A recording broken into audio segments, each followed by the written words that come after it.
Cristo esteja com todos vocês.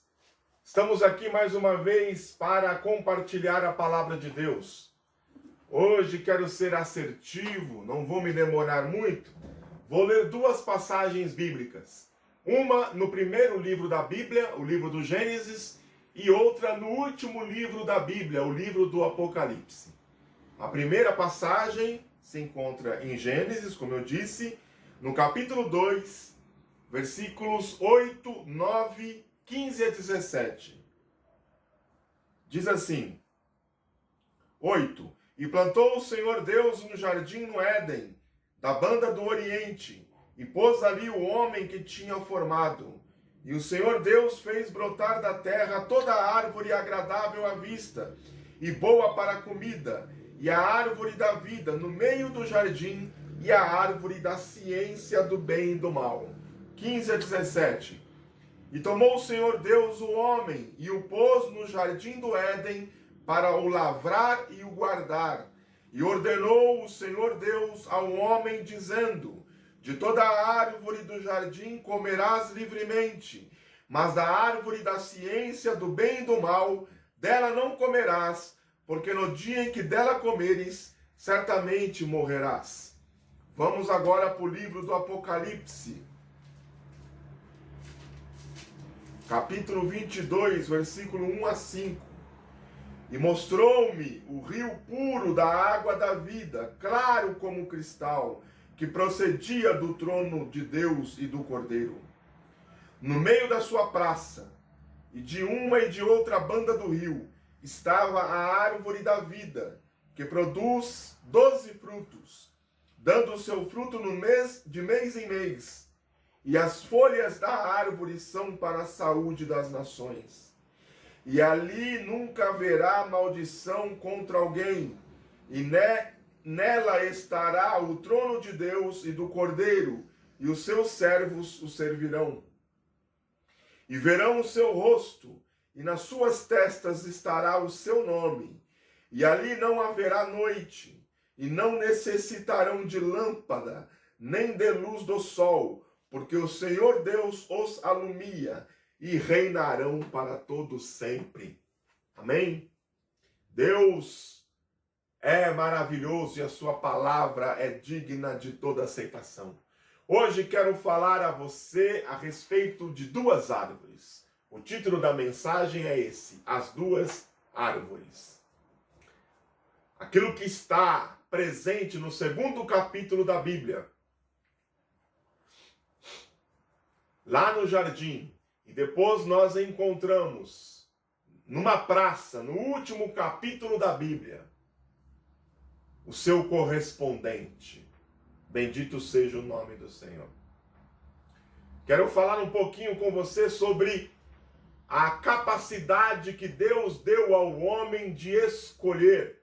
Um dos maiores presentes dado ao ser humano foi a capacidade de escolha, ou aquilo que na teologia nós chamamos de livre-arbítrio. Agostinho disse em seus escritos que antes do pecado entrar na vida humana, o homem tinha duas capacidades a saber. A primeira era a posse non peccare, ou a capacidade de não pecar. Ele era capaz de não pecar. E tinha também o posse peccare, ou seja, ele também era capaz de pecar. Só que o homem caiu em pecado. O homem desobedeceu a única lei vigente no jardim. E após o pecado, só resta ao homem uma capacidade, que é o non posse non peccare, que é a incapacidade de não pecar. O homem se tornou incapaz de não pecar. Assim pensava Agostinho. Mas eu quero dizer a vocês que essa é uma das questões mais polêmicas da Bíblia Sagrada. A questão do livre-arbítrio e da predestinação. Eu, como um bom arminiano, creio na responsabilidade humana em seu relacionamento com o ser divino. Eu creio que existe uma ponta, nem que seja muito pequena, da escolha humana que vai determinar o seu destino, o seu futuro. Bendito seja o nome do Senhor. O livre-arbítrio surge logo após a criação. Deus, ele cria todas as coisas e no sexto dia, com 5 dias, ele cria tudo aquilo que existe e no sexto dia ele cria o homem, a sua imagem e semelhança. No sétimo dia ele descansa e ele coloca o homem em um jardim. Ele cria um jardim chamado Éden para colocar o homem e a mulher nesse jardim de delícias. E nesse jardim ele planta lá 2 árvores. A primeira árvore é a árvore da vida. Ele planta a árvore da vida no meio do jardim.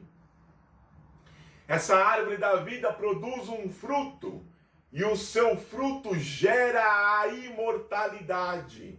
Quem come do seu fruto não sofre a ação do tempo sobre a sua vida. Eu quero dizer a você que antes de tudo e de todas as coisas existia Deus, que é um ser eterno. Antes de anjos e de qualquer outra coisa criada, inclusive o universo.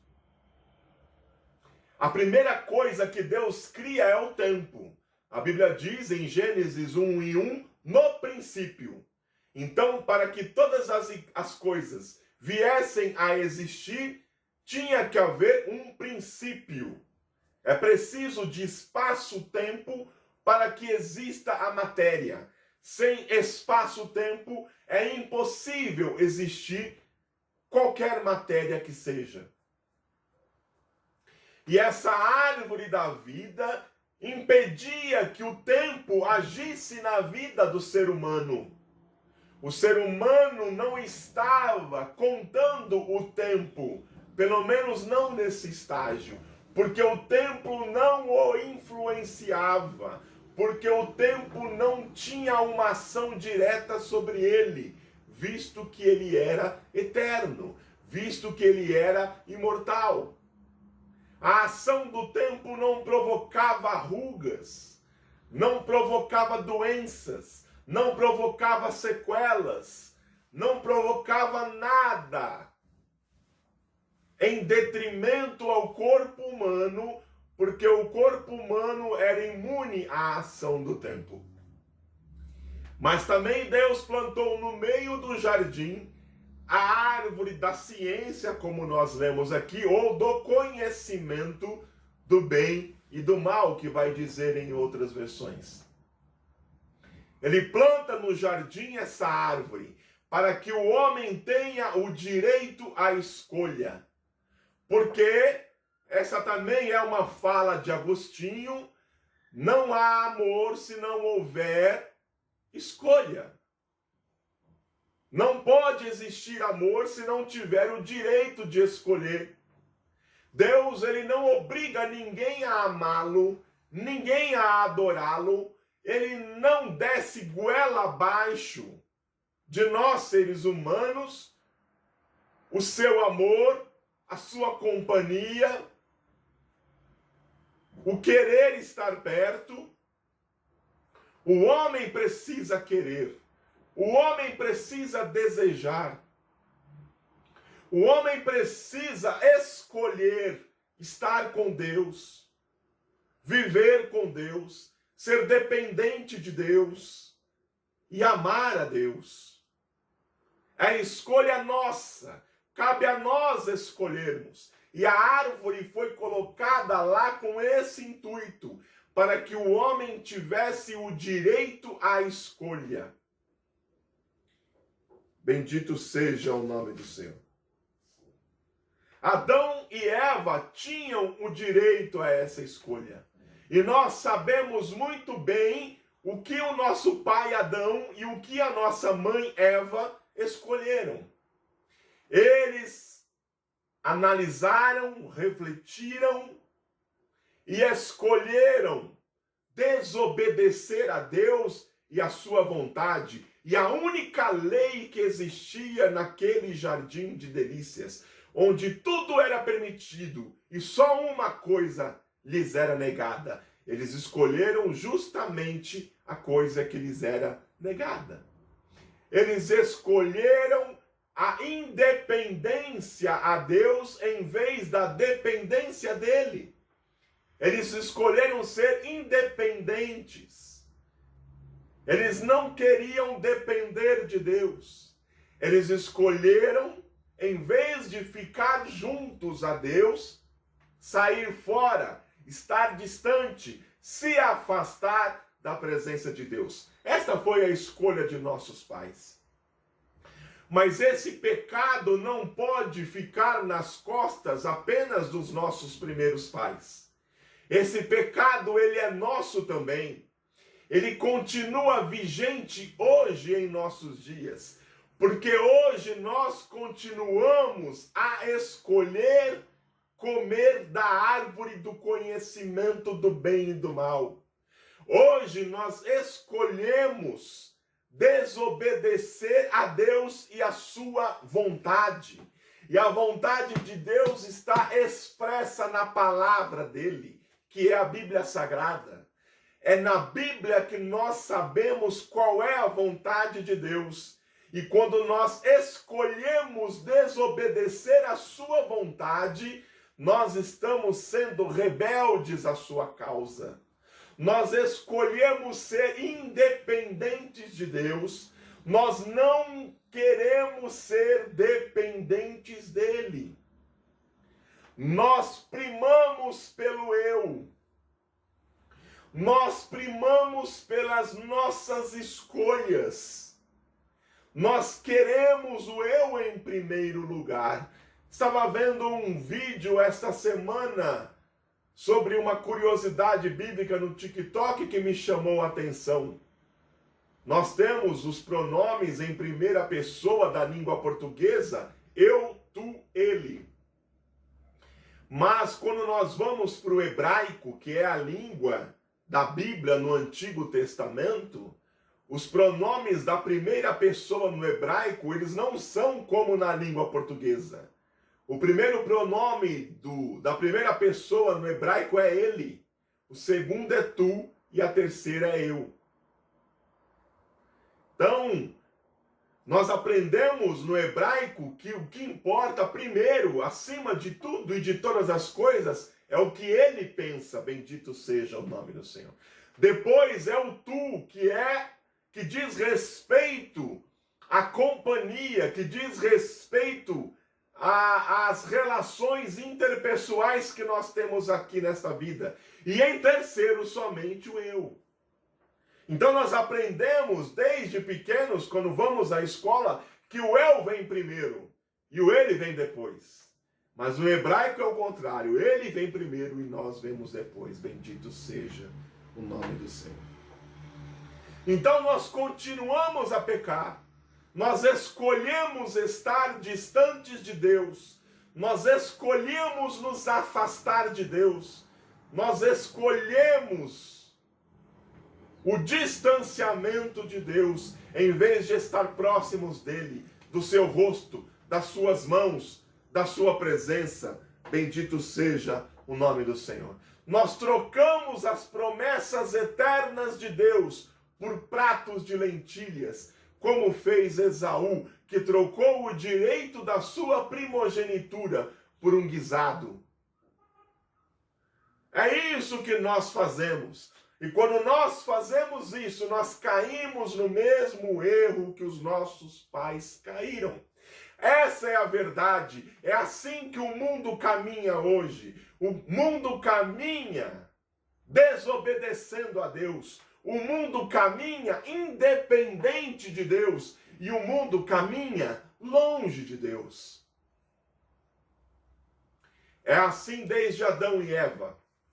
Esses 6.000 anos de história que nós temos na raça humana tem mostrado justamente isso. Agora, existe uma diferença. É a diferença, como diz Malaquias, daqueles que servem a Deus e daqueles que não servem. Bendito seja o nome do Senhor. Na eternidade, quando nós um dia abandonarmos esse corpo, essa carne, quando o nosso espírito se desprender desse corpo, nós iremos para um lugar onde passaremos a eternidade. Um lugar de delícias que a Bíblia chama de céu. O terceiro céu. Não é o céu que nós vemos quando olhamos as nuvens. Não é o céu além do céu que é o universo. É um céu além. É um céu acima. É um lugar onde Deus habita. Bendito seja o nome do Senhor. E lá neste lugar chamado céu, o livro do Apocalipse, em seu último capítulo, nos mostra que haverá lá uma praça e de que no meio dessa praça haverá uma árvore. A mesma árvore que havia no jardim, de que Deus, depois do pecado, cercou o jardim para que o homem não entrasse ali e não comesse da árvore da vida e vivesse eternamente, porque essa vida seria uma vida eterna de pecado e isso seria uma maldição. Esta mesma árvore está presente neste lugar de delícias, bendito seja o nome do Senhor. Esta árvore estará lá, mas somente esta árvore. Nós não temos indícios, registro de que lá haverá a árvore do conhecimento do bem e do mal. Ela não estará lá. E aí eu pergunto a você, então no céu não haverá o direito de escolha? Não haverá livre-arbítrio no céu? Aparentemente não. Sabe por quê? Porque o direito de escolha está nesse plano terreno. Está na nossa vida material que vivemos aqui neste plano. É aqui que você precisa escolher, através do seu livre-arbítrio, onde você passará a eternidade. Bendito seja o nome do Senhor. No céu só haverá a árvore da vida, para que você coma do seu fruto e viva eternamente. Bendito seja o nome do Senhor. A sua capacidade de escolha, ela tem que ser relativizada e tem que ser demonstrada aqui nesta vida. Cabe a você escolher. Cabe a você o direito da escolha. Cabe a você o livre-arbítrio de você decidir onde você quer passar a eternidade. No céu, só entrarão aqueles que escolheram a Deus, apesar de terem sido escolhidos primeiro, como nos disse Jesus em seu Evangelho. No céu só entrarão aqueles que escolheram obedecer a Deus e a sua vontade, como é demonstrado na palavra de Deus. No céu só entrarão aqueles que escolheram serem dependentes de Deus, dependentes do seu cuidado, do Deus que cuida, do Deus que zela, do Deus que olha por cada um de nós, do Deus que nos prometeu estar conosco todos os dias até a consumação dos séculos. Bendito seja o nome do Senhor. No céu só entrarão aqueles que escolherem estar perto de Deus, estar perto da sua vontade, estar perto do seu rosto, estar juntos na sua presença. Bendito seja o nome do Senhor. São esses que entrarão no céu. Aqueles que escolherem em direção oposta não poderão habitar nesse lugar. Bendito seja o nome do Senhor. Você tem esta vida para escolher. A escolha cabe somente a você. A você é dado o direito de escolha. A você é dado o livre-arbítrio. Cabe a você decidir. Que a graça de Deus te alcance. Que o amor de Deus inunde você e que você possa fazer a escolha certa em nome de Jesus. Deus abençoe a sua vida.